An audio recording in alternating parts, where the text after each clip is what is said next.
നെഹ്റു റോഡിലെ നാമതിയിലുള്ള SBIയുടെ ബ്രാഞ്ച് ഓഫീസിലേക്ക് മാനേജരും 2 സഹപ്രവർത്തകരും എത്തി. പതിവ് പോലെ സഹപ്രവർത്തകരുമായി മാനേജർ ബാങ്കിന്റെ വാതിൽ തുറന്ന് അകത്തേക്ക് കയറിയ ആ നിമിഷത്തിൽ തന്നെ മാനേജർ ഒന്ന് തുമ്മി. കൂടെയുണ്ടായിരുന്ന 2 സഹപ്രവർത്തകർക്കും കലശലായ തുമ്മൽ അനുഭവപ്പെട്ടു. 3 പേരും പതിവില്ലാതെ തുമ്മിയപ്പോൾ തന്നെ അവർക്ക് എന്തോ ഒരു അസ്വാഭാവികത തോന്നി. ആ സംഘം ബാങ്കിനുള്ളിലേക്ക് കടന്നപ്പോൾ തന്നെ തീർത്തും അമ്പരപ്പിക്കുന്ന ഒരു കാഴ്ച അവരെ കാത്ത് ബാങ്കിനുള്ളിലുണ്ടായിരുന്നു. ബാങ്കിനുള്ളിലാകെ മുളകുപൊടി വാരി വിതറിയിരിക്കുന്ന കാഴ്ചയാണ് ആ മൂവർ സംഘം കണ്ടത്. അത് കണ്ട ഉടൻ തന്നെ മാനേജർ ലോക്കർ റൂമിന് സമീപത്തേക്ക് ഓടിയെത്തി. ലോക്കർ റൂമുകളിലെ ലോക്കർ തുറന്നു കിടക്കുന്ന കാഴ്ചയാണ് മാനേജർ കണ്ടത്. അപ്പോഴാണ് കൂട്ടത്തിലുള്ള ഒരാളുടെ കാഴ്ചയിൽ ഒരു കാര്യം പെടുന്നത്. ലോക്കർ റൂമിന് സമീപത്തുള്ള ഒരു ജനാല അറുത്തു മാറ്റപ്പെട്ട നിലയിലായിരുന്നു. അപ്പോഴേക്കും മറ്റുള്ള സ്റ്റാഫുകളും ബാങ്കിനുള്ളിലേക്ക് എത്തുകയും ഉടൻ തന്നെ സമീപത്തുള്ള പോലീസ് സ്റ്റേഷനിൽ വിവരം അറിയിക്കുകയും ചെയ്തു. പോലീസിന്റെ നിർദ്ദേശമനുസരിച്ച് ഫോറൻസിക് സംഘവും ഡോഗ് സ്ക്വാഡും സംഭവസ്ഥലത്തെത്തി. എന്നാൽ ബാങ്കിനുള്ളിലാകെ മുളകുപൊടി വാരി വിതറിയിരിക്കുന്നതിനാൽ പോലീസ് ഡോഗിന് മണം പിടിക്കാനും കഴിഞ്ഞില്ല.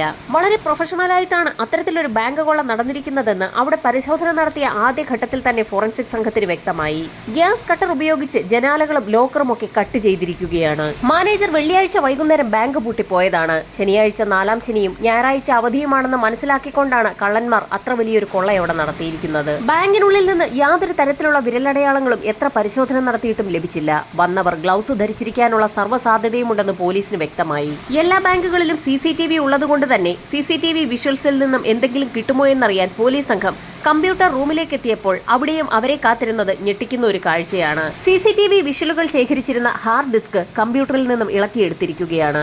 കള്ളന്മാർ ബാങ്കിലേക്ക് കടക്കുന്നതും അവിടെ കൊള്ള നടത്തുന്നതും തിരികെ പോകുന്നതുമായിട്ടുള്ള എല്ലാ ദൃശ്യങ്ങളും അതിൽ പതിഞ്ഞിട്ടുണ്ടാകും. എന്നാൽ ഹാർഡ് ഡിസ്ക് കള്ളന്മാർ ഇളക്കിയെടുത്തുകൊണ്ട് പോയതോടുകൂടി പോലീസിന്റെ ആ പ്രതീക്ഷയും നഷ്ടമായി.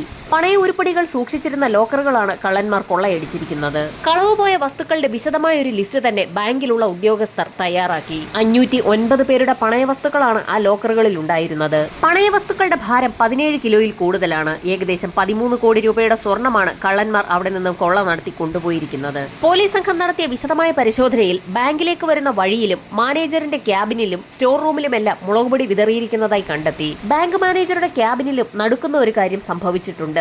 ബാങ്കിൽ എന്തെങ്കിലും മോഷണമോ മറ്റോ നടന്നാൽ തൊട്ടടുത്തുള്ള സ്റ്റേഷനുകളിൽ അറിയിക്കുന്നതിനായുള്ള ഒരു അലാറം ക്യാബിനുള്ളിലുണ്ടായിരുന്നു. ആ അലാറവും കട്ട് ചെയ്തെടുത്ത നിലയിലായിരുന്നു. SP ഉമാപ്രശാന്തിന്റെ നേതൃത്വത്തിലായിരുന്നു തുടർന്നങ്ങോട്ടുള്ള അന്വേഷണം. സമീപത്തുണ്ടായിരുന്ന 12ഓളം സ്റ്റേഷനുകളിലെ സബ് ഇൻസ്പെക്ടർമാരെ അന്വേഷണ ചുമതലയും ഏൽപ്പിച്ചു.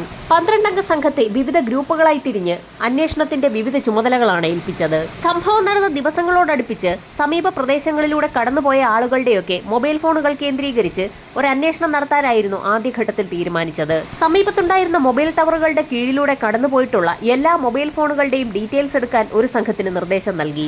ഇതോടൊപ്പം തന്നെ ഏകദേശം 50 കിലോമീറ്റർ ചുറ്റളവിലുള്ള എല്ലാ CCTVകൾ കേന്ദ്രീകരിച്ചും ഒരു അന്വേഷണം നടത്താൻ ഉത്തരവിട്ടു. ടോള് കൊടുത്ത് കടന്നു പോകുന്ന വഴികൾ അവിടെ ഉള്ളതുകൊണ്ട് തന്നെ അത്തരത്തിൽ പുതിയതായി കടന്നു വന്നിട്ടുള്ള വാഹനങ്ങളുടെയൊക്കെ വിശദമായ ഒരു ലിസ്റ്റ് തന്നെ എടുക്കാൻ ഒരു സംഘത്തെ നിയോഗിച്ചു.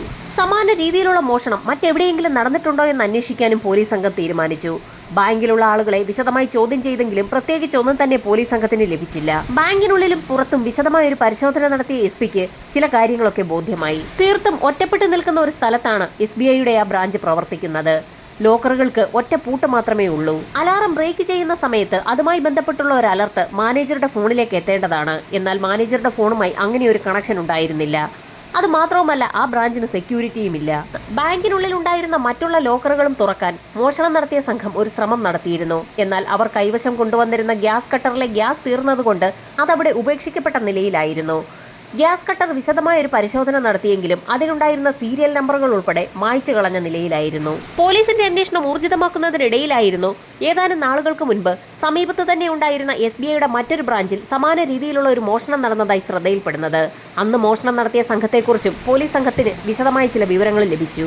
അന്നത്തെ മോഷണം നടത്തിയിരിക്കുന്നത് ഉത്തർപ്രദേശിലെ തിരുട്ട് ഗ്രാമത്തിൽ നിന്നുള്ള ചില കള്ളന്മാരായിരുന്നു. നെഹ്റു റോഡിൽ നടന്നിരിക്കുന്ന മോഷണവുമായി ചെറിയ സാമ്യം അതിനുമുണ്ടായിരുന്നു.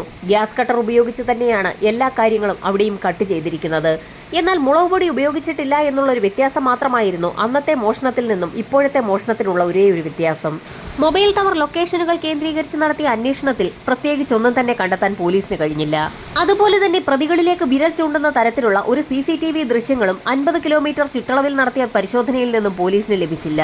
ടോൾ ഗേറ്റുകൾ കേന്ദ്രീകരിച്ച് നടത്തിയ അന്വേഷണത്തിലും നിരാശയായിരുന്നു ഫലം. ടോൾ ഗേറ്റ് കടക്കാതെ ഉത്തർപ്രദേശിൽ നിന്നുള്ള തിരുട്ട് ഗ്രാമങ്ങളിൽ നിന്നുള്ള ആളുകൾക്ക് മറ്റുള്ള സ്ഥലത്തേക്ക് കടക്കാനുള്ള ഒരേയൊരു മാർഗം ട്രെയിൻ മാർഗം മാത്രമാണ്. 10,000-കണക്കിന് ആളുകളാണ് കർണാടക സ്റ്റേഷനുകളിൽ ദിവസവും വന്നു പോകുന്നത്. റെയിൽവേ സ്റ്റേഷനുകൾ കേന്ദ്രീകരിച്ച് CCTV ഫൂട്ടേജുകൾ പരിശോധിക്കാൻ തുടങ്ങിയാൽ അത് വലിയൊരു ടാസ്ക് ആണെങ്കിൽ പോലും അത്തരത്തിൽ വലിയൊരു റിസ്ക് ഏറ്റെടുക്കാനും പോലീസ് സംഘം തയ്യാറായി. അന്വേഷണത്തിന്റെ ഭാഗമായി SP-യുടെ നിർദ്ദേശപ്രകാരം പോലീസ് സംഘം വിവിധ ഗ്രൂപ്പുകളായി തിരിഞ്ഞ് ഇന്ത്യ മുഴുവൻ അന്വേഷണം നടത്തിയെന്ന് തന്നെ പറയാം.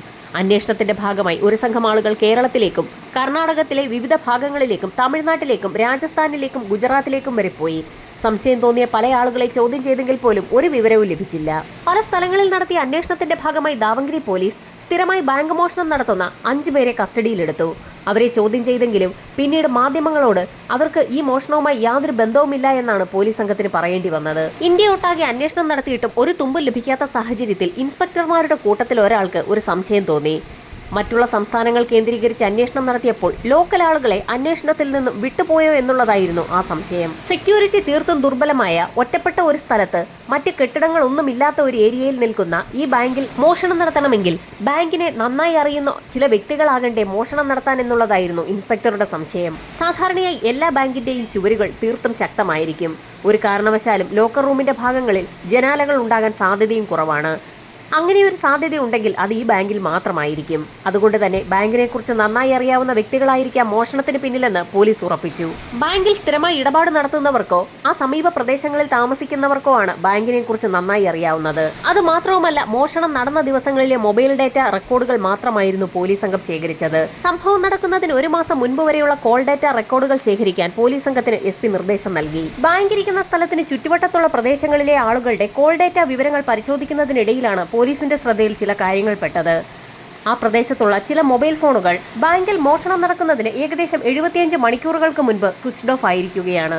1-2 മൊബൈൽ ഫോണാണ് സ്വിച്ച്ഡ് ഓഫ് ആയിരിക്കുന്നതെങ്കിൽ പോലീസ് അതത്ര കാര്യമാക്കുകയില്ലായിരുന്നു. ഇവിടെ 6-7 മൊബൈൽ ഫോണുകൾ ഒരേ സമയം സ്വിച്ച്ഡ് ഓഫ് ആയിരിക്കുകയാണ്. പിന്നീട് ആ ഫോണുകൾ ബാങ്കിൽ മോഷണം നടന്നതിന് ശേഷം ഏകദേശം 74 മണിക്കൂറുകൾ പിന്നിട്ട സമയത്ത് ഒരേ സമയത്ത് ഓൺ ആയിരിക്കുകയും ചെയ്തിട്ടുണ്ട്. സ്വിച്ച്ഡ് ഓഫ് ആയിരിക്കുന്ന മൊബൈൽ ഫോണുകളുടെ ഉടമകളെ കേന്ദ്രീകരിച്ച് ഒരു അന്വേഷണം നടത്താൻ SP ഉത്തരവിട്ട അതേ സമയത്തായിരുന്നു സൈബർ സെല്ലിന്റെ ഭാഗത്തു നിന്നും മറ്റൊരു വിവരം പോലീസിന് ലഭിക്കുന്നത്.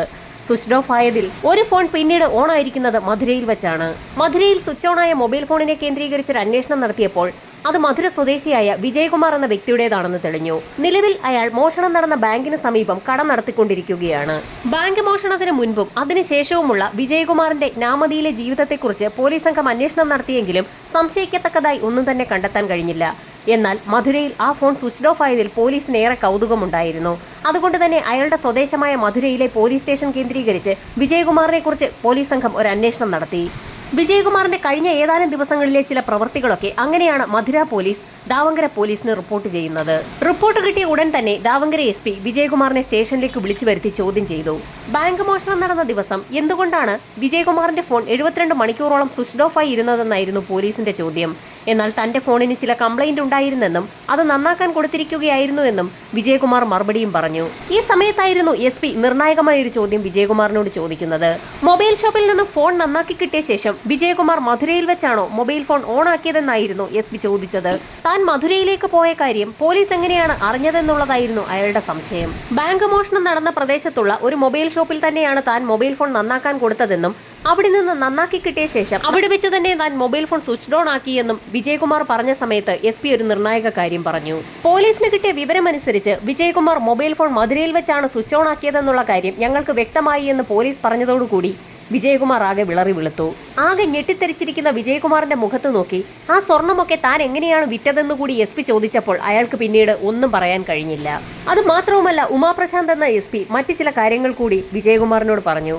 ബാങ്ക് മോഷണം നടത്തി ലഭിച്ച സ്വർണവുമായി വിജയകുമാർ മധുരയിലേക്ക് പോയതും ആ സ്വർണം വിറ്റ് പണമാക്കുകയും വീടിനും സ്ഥലത്തിനും അഡ്വാൻസ് കൊടുക്കുകയും ചെയ്ത വിവരം തങ്ങൾ അറിഞ്ഞു എന്നുകൂടി കൂട്ടിച്ചേർത്തപ്പോൾ അയാൾ ആകെ വിളറി വെളുത്തു. താൻ എല്ലാം പറയാമെന്ന് അയാൾ SP-യോട് പറഞ്ഞ സമയത്തായിരുന്നു വിജയകുമാറിന്റെ കൂട്ടാളികളെ കൂടി അപ്പുറത്തെ മുറിയിൽ നിന്നും വിളിച്ചു വരുത്താമെന്ന് SP അയാളോട് പറയുന്നത്. വിജയകുമാർ ശരിക്കും അമ്പരന്നു എന്ന് തന്നെ പറയാം. തൊട്ടപ്പുറത്തെ മുറിയിൽ നിന്നും വിജയകുമാറിന്റെ അനിയൻ അജയകുമാറിനെയും അയാളുടെ അളിയനെയും മറ്റു സുഹൃത്തുക്കളെയും ഒക്കെയായിരുന്നു പോലീസ് വിളിച്ചു വരുത്തിയത്. താൻ പിടിക്കപ്പെട്ടു എന്ന് മനസ്സിലാക്കിയ വിജയകുമാർ പോലീസിനോട് പല കാര്യങ്ങളും പറഞ്ഞു തുടങ്ങി.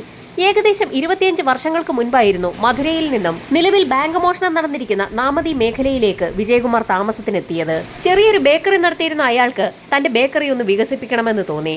അതിനായി 15 ലക്ഷം രൂപ വായ്പ എടുക്കുന്നതിനായി മോഷണം നടന്ന SBI ബാങ്കിനെ അയാൾ സമീപിക്കുകയും ചെയ്തിരുന്നു.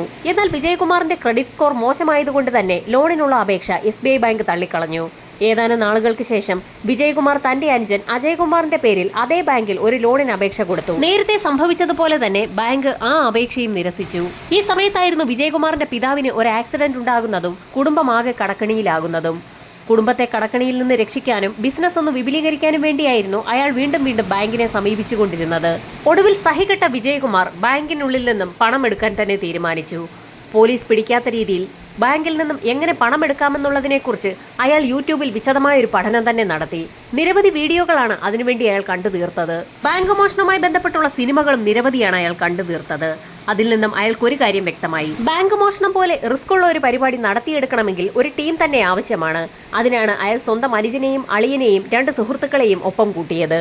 പ്ലാൻ നടപ്പിലാക്കിയെടുക്കുന്നതിനായി വിജയകുമാറിനും അജയ്കുമാറിനും പുറമെ അവരുടെ സഹോദരി ഭർത്താവിനെയും മറ്റു 3 സുഹൃത്തുക്കളായ ചന്ദ്രുവിനെയും മഞ്ജുനാഥിനെയും അഭിഷേകിനെയും കൂടി അവർ കൂടെ കൂട്ടി. കൂടുതൽ തവണ ബാങ്കിൽ പോയുള്ള പരിചയം വിജയകുമാറിനായതുകൊണ്ട് തന്നെ നേരത്തെ ഒരു ക്രിമിനൽ ആക്ടിവിറ്റീസിലും പങ്കെടുത്തിട്ടില്ലാത്ത മറ്റുള്ള ആളുകൾക്ക് അയാൾ വിശദമായി തന്നെ ക്ലാസ് എടുത്തു കൊടുത്തു. ബാങ്കിനെ കുറിച്ച് തനിക്കറിയാവുന്ന കാര്യങ്ങളൊക്കെ വിജയകുമാർ വിശദീകരിച്ച സമയത്ത് ബാങ്കിനെ കുറിച്ച് കൂടുതൽ കാര്യങ്ങൾ പഠിക്കുന്നതിന് വേണ്ടി കൂട്ടത്തിൽ ചന്ദ്രു എന്ന വ്യക്തി ബാങ്കിൽ പോകുന്നത് സ്ഥിരമാക്കി. ബാങ്കിലുള്ള ജോലിക്കാരുടെയൊക്കെ പ്രവൃത്തി സമയവും അവരുടെ പ്രവർത്തന രീതികളും ബാങ്കിന്റെ ഡോറിന്റെയും ജനലിന്റെയും ഒക്കെ പ്രത്യേകതകളും ആളുകൾ വന്നു പോകുന്ന സമയവുമൊക്കെ അയാൾ വിശദമായി തന്നെ പഠിക്കുകയും ചെയ്തു. മോഷണം നടന്നു കഴിഞ്ഞതിന് ശേഷം ഉണ്ടായേക്കാവുന്ന ബാങ്കുകാരുടെയും പോലീസുകാരുടെയും നാട്ടുകാരുടെയും ഒക്കെ ഇടപെടലുകളെക്കുറിച്ചും പോലീസ് അന്വേഷണവും ഫോറൻസിക് സംഘത്തിന്റെയും ഡോഗ് സ്ക്വാഡിന്റെയും ഒക്കെ പരിശോധനകൾ എങ്ങനെയായിരിക്കുമെന്നതുൾപ്പെടെയുള്ള കാര്യങ്ങളാണ് ഓരോ വൈകുന്നേരങ്ങളിലും ആ ടീം ചർച്ച ചെയ്തു വന്നത്.